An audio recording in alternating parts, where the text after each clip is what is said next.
अखिलेश यादव उत्तर प्रदेश के मुख्यमंत्री थे। उनके शासन में 50,000 से ज्यादा लोग बेघर हुए थे। ओवैसी ने बयान तो महाराष्ट्र में दिया था, लेकिन उसका असर यूपी पर पड़ता दिख रहा है। बीजेपी पहले से ही इन दंगों को लेकर समाजवादी पार्टी को घेरती है। अब ओवैसी ने भी अखिलेश पर हमला बोला है।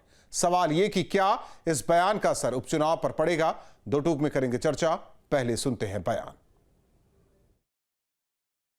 असदुद्दीन ओवैसी और अखिलेश यादव में मुस्लिम वोटों के लिए अदावत है। दोनों की राजनीति एक ही तरह की है। दोनों ही मजहबी तुष्टीकरण करते हैं और दोनों के पास ही ऐसे बदजुबान सूरमा हैं जो पूरे चुनाव को कैसे ध्रुवीकरण के लिए, गोलबंदी के लिए एकत्र करने का हर तरह का प्रयास करते हैं। लेकिन मुजफ्फरनगर दंगे की ठीक याद दिलाई है ओवैसी ने। यह सच है कि मुजफ्फरनगर में जब दंगा हो रहा था तो अखिलेश यादव दंगाइयों को सरकारी विमान से बुला करके अपने आवास में चाय नाश्ता करा रहे थे। दंगे पर नियंत्रण नहीं कर पाए, बल्कि सैफई में रंगारंग नृत्य का लुत्फ उठा रहे थे।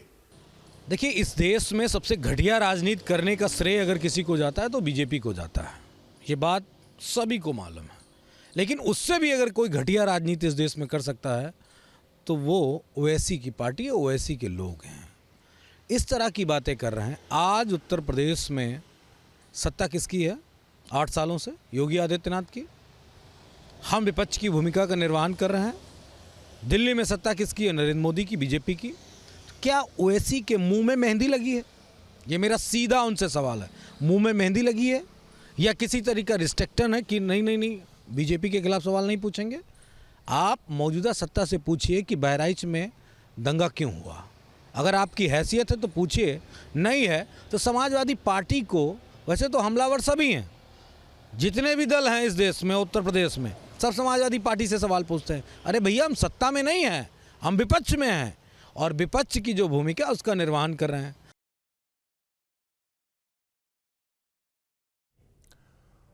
और ऐसे में बड़े सवाल उपचुनाव की लड़ाई मुजफ्फरनगर दंगों पर आई। मुजफ्फरनगर दंगे पर घमासान, अखिलेश पर भड़के भाईजान। चुनाव में दंगों का जिक्र, अखिलेश को नहीं मुसलमानों का फिक्र। 50,000 से ज्यादा हुए बेघर, अखिलेश को नहीं थी खबर। तो चुनाव की लड़ाई मुजफ्फरनगर दंगों पर आई। मुजफ्फरनगर दंगे पर घमासान, अखिलेश पर भड़के भाईजान। चुनाव में दंगों का जिक्र, अखिलेश को नहीं मुसलमानों की फिक्र। 50,000 से ज्यादा हुए बेघर, अखिलेश को नहीं थी खबर। इन्हीं सवालों के साथ मेहमानों से करेंगे चर्चा। ऋचा सिंह, प्रवक्ता बीजेपी, तारिक खान साहब, प्रवक्ता समाजवादी पार्टी, हमारे साथ जुड़ रहे हैं। आप दोनों मेहमानों का स्वागत है। तारिक खान साहब, देखिए, बात यहां बीजेपी, AIMIM और समाजवादी पार्टी की नहीं है। बात है मुसलमान वोट बैंक को लेकर, क्योंकि एक तरफ कहा जाता है कि आप लोग नुमाइंदगी करते हैं मुस्लिम वोटों की, तो दूसरी ओर असदुद्दीन ओवैसी भी चाहते हैं कि भाई वो तो हैं ही मुसलमान, तो मुसलमान उनकी तरफ रहे। बात हुई महाराष्ट्र में, लेकिन जिक्र हुआ यूपी का। जैसे मुसलमान भी भारत का आम नागरिक है और आम वोटर है, और ये जो बांटने की थ्योरी चलाई जाती है ना, और अगर उस मुसलमानों को नुमाइंदगी बीजेपी में नहीं है तो शहजाद पूनावाला, मुख्तार अब्बास नकवी, शहनवाज हुसैन, ये लोग कौन है? क्या हिंदू है? क्या प्रैक्टिसिंग मुस्लिम है भाई? तो मेरा कहने का मतलब सीधा सा ये है कि इसको ऐसे ना बांटा जाए कि आप इसकी राजनीति करते हैं, आप उसकी राजनीति करते हैं। सभी लोग सबकी राजनीति करते हैं। कितना वोट मिला हमको, क्या उसमें सिर्फ मुसलमान का वोट है? अभी जो हमको वोट मिला उत्तर प्रदेश की लोकसभा चुनाव में, नहीं भाई, हो ही नहीं सकता। क्यों? 12-14% मुसलमान, 6-7% वोट डालने जाता है, 34-35% वोट हमें मिलता है, तो बाकी किसका है? एलियन आए थे, मार्स जुपिटर से आए थे वोट डालने लोग, या चाइना नेपाल से आए थे, यहीं के वोटर हैं और नॉन मुस्लिम लोग हैं। तो इस तरीके से कहना कि आप इसकी पॉलिटिक्स करते हैं, और यही मेरा तो यहीं से विरोधाभास है कि हम आम जनता की पॉलिटिक्स करते हैं। तो फिर जो पीडीए है, जो लोग मुजफ्फरनगर दंगे का जिक्र क्यों कर दिया ओवैसी ने कि वहां दंगा हो रहा था, घर जल रहे थे और सैफई में बॉलीवुड के कलाकार नाच रहे थे, जिसे अखिलेश यादव देख रहे थे। जैसे ये उनका अधिकार है, लोकतंत्र की यही खूबसूरती है कि ओवैसी साहब कुछ भी कह सकते हैं। जो अधिकार मोदी जी को ये कहने का अधिकार देता है कि मुजरा करो, घुसपैठिए, वही अधिकार ओवैसी को भी देता है कि वो जो मर्जी आए बोले, मगर एक बीजेपी के विधायक को 2 साल की सजा हुई। और बताइए, विक्रम सैनी को मुजफ्फरनगर दंगे में क्या समाजवादी के किसी विधायक का नाम आया या सजा हुई? क्योंकि निर्णय, अच्छा जज साहब नहीं करेंगे निर्णय, योगी जज साहब नहीं है। अभी अभी सुप्रीम कोर्ट ने बताया कि भैया रुको, योगी तुम जज नहीं हो भैया, हम जज हैं, हम बताएंगे कि किसको सजा देनी है किसको नहीं, दलीलों पे हम तय करेंगे। तो इसलिए योगी साहब वाला जज नहीं, वो जो कोर्ट में बैठते हैं जज ऊंची सी कुर्सी पे, वो वाला जज।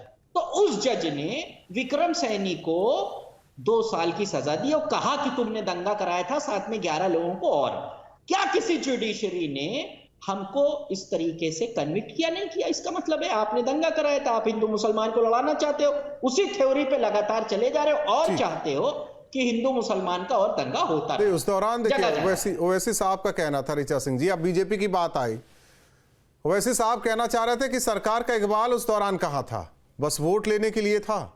50,000 से ज्यादा लोग बेघर हो गए, क्या क्या हुआ मुजफ्फरनगर में सबने देखा। इस बात का जिक्र किया गया, हालांकि अभी थोड़ी देर बाद भी टीम बता दी जाएगी आप लोगों की, ओवैसी की पार्टी को। नहीं राहुल जी, सवाल इस बात का है कि समाजवादी पार्टी, कांग्रेस और ओवैसी कब तक मुसलमान वोटों के तुष्टीकरण के लिए राजनीति करते रहेंगे? कभी क्या ये अपनी नीति साफ करेंगे या फिर नीयत साफ करेंगे? ना ये नीति साफ करेंगे ना नीयत साफ करेंगे। और रही समाजवादी पार्टी की बात, तो ये बात तो सत्य है कि समाजवादी पार्टी की सरकार में 2012 से 17 के दौरान सिर्फ मुजफ्फरनगर ही नहीं, रिकॉर्ड स्तर पर दंगे हुए। 2012 में 227 दंगे हुए समाजवादी पार्टी की सरकार में, 2013 में 247 दंगे, 2014 में 242 दंगे हुए और 2015 में 219 दंगे। आखिर इन दंगों का हिसाब तो समाजवादी पार्टी को देना पड़ेगा। और समाजवादी पार्टी का वो भी तो कह रहे हैं कि बहराइच का भी हिसाब आप लोग दे दीजिए। नहीं देखिए, बहराइच में कोशिश की गई लेकिन दंगा नहीं होने दिया गया, क्योंकि भारतीय जनता पार्टी की सरकार और योगी आदित्यनाथ जी की सरकार की प्रतिबद्धता है उत्तर प्रदेश को दंगा मुक्त बनाना। लेकिन राहुल जी, मैं एक बात बहुत उससे आपसे कहना चाहती हूँ कि समाजवादी पार्टी को ये स्पष्ट करना चाहिए। अभी समाजवादी पार्टी के प्रवक्ता इस बात को कह रहे थे, हम तो सबकी राजनीति करते हैं।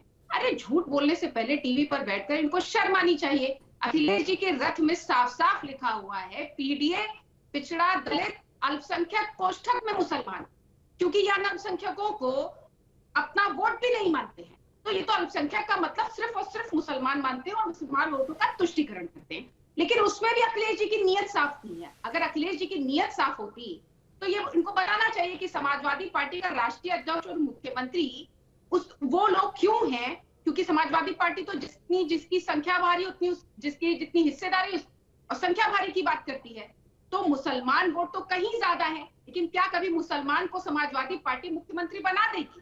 क्या कभी किसी मुसलमान को समाजवादी पार्टी राष्ट्रीय अध्यक्ष बना देगी?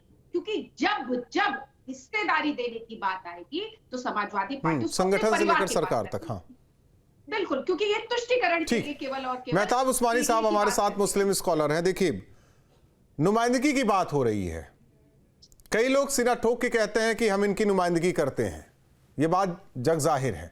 लेकिन मेहताब साहब ठगा महसूस करते हैं कि नहीं करते? नहीं देखिए सर, एक बात मैं पूछना चाहूंगा, हिंदुस्तान में क्या खाली मुसलमान ही रहते हैं क्या? कितने धर्म के लोग रहते हैं? कभी भी मैंने देखा है किसी भी चुनाव में किसी और धर्म को टारगेट में नहीं लिया जाता, सिर्फ और सिर्फ मुसलमानों को। चाहे वो बीजेपी हो, कांग्रेस हो, सपा हो, ओवैसी की पार्टी हो, कोई भी हो, भाई मुसलमानों का नाम ही क्यों लेते हो? आप धर्म पे क्यों आ जाते हो राजनीति में? आप राजनीति करो, कर्म की करो ना। राजनीति ऐसी करो जैसी केजरीवाल करता है, काम कर दिया, पता ही नहीं है भाई, लोगों को सुविधा दे रहा है, सारी चीजें दे रहा है, लेकिन धर्म का कभी नाम नहीं लेता। आप धर्म पे क्यों आ जाते हैं? मसला ये नहीं है कि मुसलमानों को आप क्या दे रहे हो। क्यों नहीं करते? केजरीवाल नहीं करते क्या? कुछ दिन पहले सरकारी खजाने से किसको, मौलवियों को किसको दे रहे थे वो पैसे, जिस पर कुछ पंडित जी लोग भी गुस्सा हो गए थे कि हमें भी चाहिए। सैलरी रोक दी थी उन्होंने, लगाई सैलरी। तो एक बात बताइए ना, खाली केजरीवाल ने थोड़ी लगाई थी मौलवियों की सैलरी, महाराष्ट्र सरकार ने भी लगाई थी।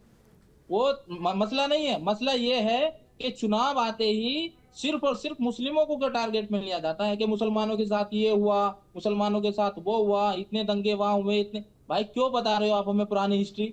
हमें नहीं चाहिए। अब क्या कर सकते हो आप वो बताइए। अगर कुछ नहीं कर सकते तो सीधी राजनीति कीजिए ना, मुसलमानों का नाम ही मत लीजिए किसी भी पॉलिटिक्स में। वो आप तो बार बार टारगेट में ऋचा घुमाएंगे, सिंह सारी तो बातें बता करेंगे, रही हैं लास्ट में जाके मुसलमान सब डाल पीडीए में देंगे। अल्पसंख्यक के किसमें ब्रैकेट में लिखा हुआ है क्या मुस्लिम? ऋचा सिंह जी, आप ये खुले आम जब आप मंच से मुस्लिम मुस्लिम चिल्लाओगे तो क्या सोचेंगे हम?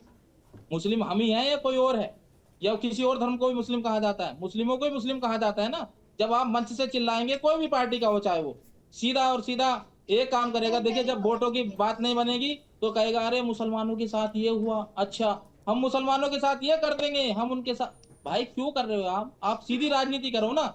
आपको देने, लोगों को फ्री में सुविधा दो, लोगों को फ्री में, जैसे दिल्ली में दी जाती है 200 यूनिट दो फ्री बिजली, आप शिक्षा दो, स्वास्थ्य दो, ये चीजें पे ध्यान नहीं देते, सिर्फ और सिर्फ मतलब। भाई हमें कब तक टारगेट करोगे आप? कब तक नुमाइंदगी की बात हो रही थी, करोगे? कोई तो नुमाइंदगी करेगा आप लोगों का। नुमाइंदगी करो ना, लेकिन नुमाइंदगी सिर्फ राजनीतिक, धार्मिक नुमाइंदगी नहीं चाहिए हमें। राजनीति करो ना आप, राजनीति पे हमें कोई प्रॉब्लम नहीं, लेकिन हमारा नाम लेके ना करें, विशेष तरीके से हमें प्रेजेंट ना करें कि हाँ जी ये मुस्लिम है कि इनको राजनीति करनी है। आप करें लेकिन सिर्फ राजनीति, नाम लेके राजनीति। अच्छा, करता कौन कौन है? कौन से धर्म का नाम लेके यूपी के बारे में बात करें तो करता कौन है? मैं बता तो रहा हूँ, आप बताइए कौन से मंच से किसी ने दलित का नाम लिया है, किसी ने ईसाई का नाम लिया है, किसने सिख का नाम लिया है कि उनके साथ ये हुआ? पहले किसी ने लिया है? लेकिन मुस्लिमों का लेते हैं। क्यों लेते हैं भाई? क्या और धर्म नहीं है कि हिंदुस्तान में? सिर्फ हम ही हैं। आप एक ही धर्म को टारगेट, वही बात मैं कह रहा हूँ। तारिक खान साहब, अगर आईना दिखाना है तो सबको दिखाइए ना। ठीक है तारिक खान साहब, आवाज आ रही है? तारिक खान साहब जी आवाज आ रही है, बोले जी। वही कह रहा हूँ, नुमाइंदगी कीजिए लेकिन ठगिए मत, ये मेहताब साहब का कहना है। देखिए नुमाइंदगी तो सब लोग करना चाहते हैं, तो मोदी जी का क्या मामला है? वो जो कुछ कहा था ऐसे सबका साथ, सबका विकास, सबका प्रयास, तो नुमाइंदगी तो सभी लोग चाहते हैं। लेकिन जब आप मंचों से इस तरीके की बातें करेंगे कि बांटने की, तो भाई आप बांटना चाहते हो बांटो, और चाहते ये हो कि जो यहाँ बहुसंख्यक है हिंदू वो एकजुट हो जाए, तो भाई उसको आप बराबर का हक दे दो, नौकरियों में बराबर कर दो, सब खत्म हो जाएगा। समाजवादी पार्टी की राजनीति खत्म हो जाएगी, समता मूलक समाज बन जाएगा, समाज में समानता आ जाएगी। जो 5000 साल से बराबर बैठाले नहीं जाते थे, यहाँ कटोरा टांगते थे कि थूके तो वहीं गिरे, उनको न्याय मिल जाएगा, दे दीजिए। हम तो न्याय की बात कर रहे हैं, दे दीजिए। आप सत्ता में हैं, बराबर ले आइए। सुप्रीम कोर्ट में जजेस को बराबर कर दीजिए, प्रोफेसर्स को बराबर कर दीजिए, लैटरल एंट्री जैसे नाटक मत करिए। 69,000 शिक्षकों को लाठी से मार रहे हैं, उनको दे दीजिए नौकरी। समाजवादी पार्टी की यही डिमांड है, खत्म हो जाएगी और आप अनंत काल तक जीतते रहिएगा। कितना अच्छा ऑफर है आपके लिए, लीजिए। सही बात है ऋचा सिंह जी, बात तो सही कह रहे हैं तारिक खान साहब। हिंदुओं को बात तो कह रहे हैं, देवबंदी बरेलवी की बात कर ले, पठान हनफी की बात कर ले, वहां भी अगड़ा पिछड़ा है उसकी बात नहीं करेंगे, लेकिन हिंदुओं की बात जरूरी है ना। यहाँ जो मेहताब साहब कह रहे थे कि अल्पसंख्यकों में मुसलमानों की बात क्यों होती है, न जैन की बात होती है, न सिख, न ईसाई, किसी की बात होती नहीं। राहुल जी, ये सवाल तो समाजवादी पार्टी के प्रवक्ता से पूछा जाना चाहिए कि जब वो बराबरी की बात कर रहे हैं तो समाजवादी पार्टी में इस बराबरी की बात क्यों नहीं करते कि अखिलेश यादव के पैरेलल किसी एक मुसलमान को भी राष्ट्रीय अध्यक्ष बना दे, अखिलेश यादव के पैरेलल किसी अन्य व्यक्ति को भी मुख्यमंत्री बना दिया जाए। सवाल इस बात का नहीं है राहुल जी, सवाल मुख्य ये है कि अल्पसंख्यक वोटों के तुष्टीकरण की राजनीति। भारतीय जनता पार्टी सबका साथ सबके विकास का नारा देकर आई थी और हम उसी राजनीति को करते हैं। और मैं आपसे चैलेंज के तौर पर कह रही हूँ कि उत्तर प्रदेश से लेकर पूरे देश में आप भारतीय जनता पार्टी की सरकार की योजनाओं को उठाकर देख लीजिए, चाहे वो प्रधानमंत्री आवास योजना हो, चाहे सबको अनाज मिलने की योजना हो, आयुष्मान जो कि इलाज की योजना है, कभी किसी योजना में उज्ज्वला गैस योजना है, बेटी बचाओ बेटी पढ़ाओ के लिए जो योजनाएं हैं, किसी योजना में धर्म के आधार पर कोई भेदभाव नहीं किया जाता है। और कई उसमें माना है अल्पसंख्यकों ने कि हमको मिली है सुविधाएं, लेकिन तारिक खान जी इस बात का जवाब नहीं दे पाएंगे कि समाजवादी पार्टी के मंचों से वोट जिहाद का नारा क्यों लगाया जाता।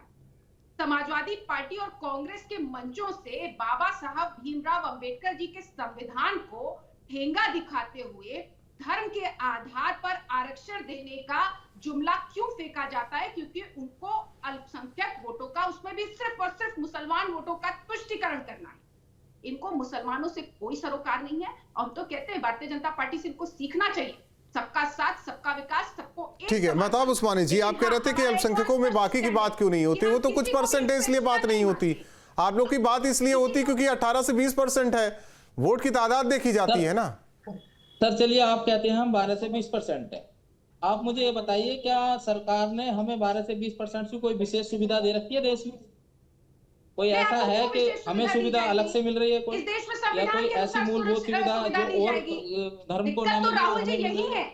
ऐसा कोई काम किया है सरकार ने जिसपे हमारा नाम लेने के बाद एक मिनट ऋचा सिंह जी, एक मिनट पे खड़े होकर कहे कि हमने आपके लिए ये किया है, तब तो हम कहें ना। आप करते कुछ नहीं है लेकिन नाम हमारा ले लेते हैं। भाई क्यों? आपको किसने हक दिया है? आप हमारे लिए कुछ विशेष करके दे रहे हैं। वही तो वैसी साहब कह रहे हैं, जिसने कुछ अलग से करके दिया। वैसी साहब तो वही कह रहे हैं कि हम विशेष करेंगे ना। मैं तो सबको कह रहा हूं सर, कोई ऐसी पार्टी का नाम गिनाइए जिसने मुस्लिमों के लिए अलग से कुछ करके दिया हो।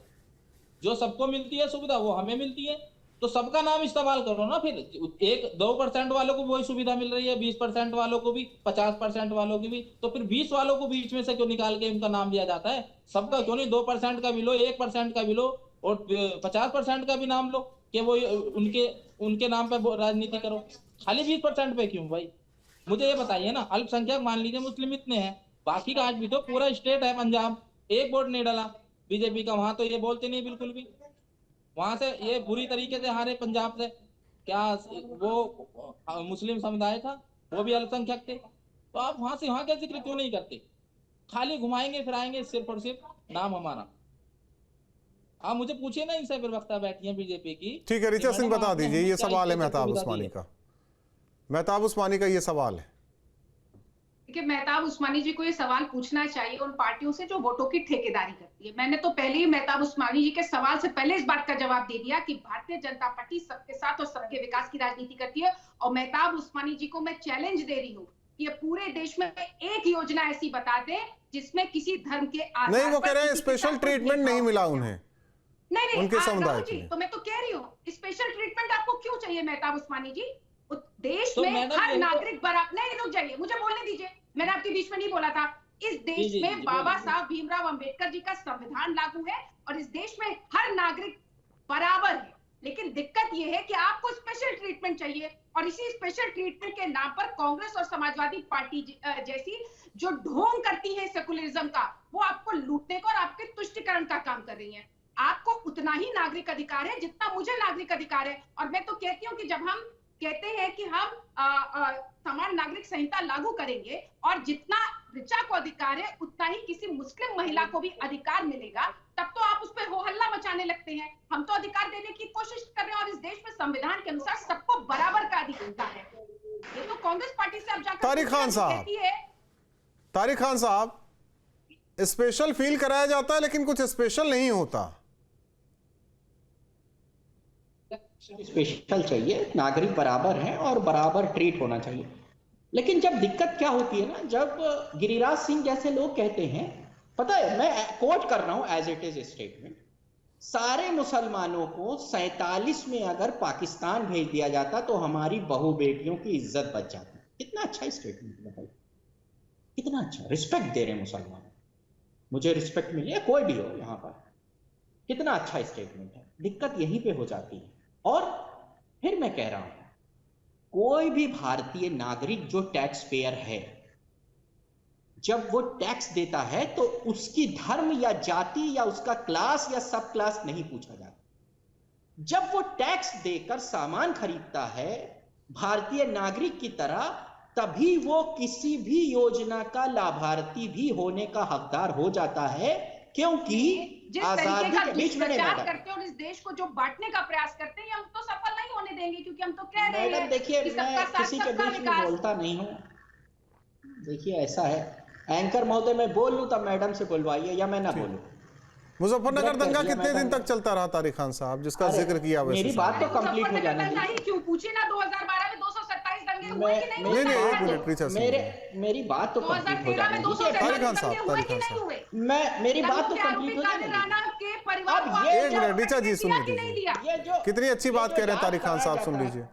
ये जो बीजेपी स्पोक्स पर्सन को रटाया जाता है तोते की तरह कि रट लो कि योजनाओं में भेदभाव नहीं किया, आप कर नहीं सकते। अरे तो कम से कम अच्छा सच तारिक खान बताया साहब, जाता है। एक छोटा सा आपकी तरफ वोट के उदाहरण हाथ नहीं लगाया है। जाता तारिक खान साहब, हम तो तारिक कह खान रहे हैं, साहब, सच तारिक खान साहब, तारिक खान साहब, कोई नहीं बोलेगा। ऋचा जी शांत रहिए।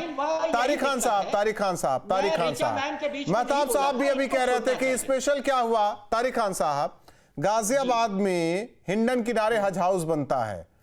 12 से 17 के दौरान किसी भी और अल्पसंख्यक के लिए कुछ बना? अगर है तो ये जिक्र कर दीजिए, मैं भी मेहताब साहब से कह दूं नहीं, हाँ आप लोगों को स्पेशल समाजवादी पार्टी ने किया। नहीं तो क्या मतलब है कि हज हाउस नहीं बनना चाहिए आपके हिसाब से? आंध्र प्रदेश में चंद्रबाबू नायडू मुसलमान जो नमाज पढ़ाते हैं उनको तनख्वाह दे रहे हैं बीजेपी मैं के आपकी साथ बात मिलकर, कर रहा आपको हूं पता ना, है? मैं तो आपकी बात कर रहा हूं, आपकी पार्टी की बात कर नहीं रहा हूं। तो मेहताब साहब चाह रहे थे कि स्पेशल क्या हुआ, वही मैं बता रहा हूं मेहताब साहब को भी देखिए, मैं कह कि रहा बाकी हूं अल्पसंख्यकों कि के लिए क्या स्पेशल- हुआ, आप लोगों के लिए क्या हुआ। देखिए, अल्पसंख्यकों के लिए जब हम बात करते हैं माइनॉरिटी तो उसमें सब आ गए। अब अगर कोई भी स्कॉलरशिप किसी लेके आई अल्पसंख्यक का जाती नाम है, तो आप कोष्टक में नहीं इन्होंने लिखते फिर से हैं। बोल रहे हैं। किसी और अल्पसंख्यक का ऋचा नाम तो सिंह जी, आप आप बीच कोष्टक में नहीं बोल दे रही, लिखते मेरे हैं। सवाल का जवाब भी नहीं मिल पा रहा। आप तीनों मेहमानों का बहुत बहुत धन्यवाद। न्यूज नेशन अब व्हाट्सएप पर खबरों की ताजा अपडेट के लिए न्यूज नेशन के इस क्यूआर कोड को स्कैन करें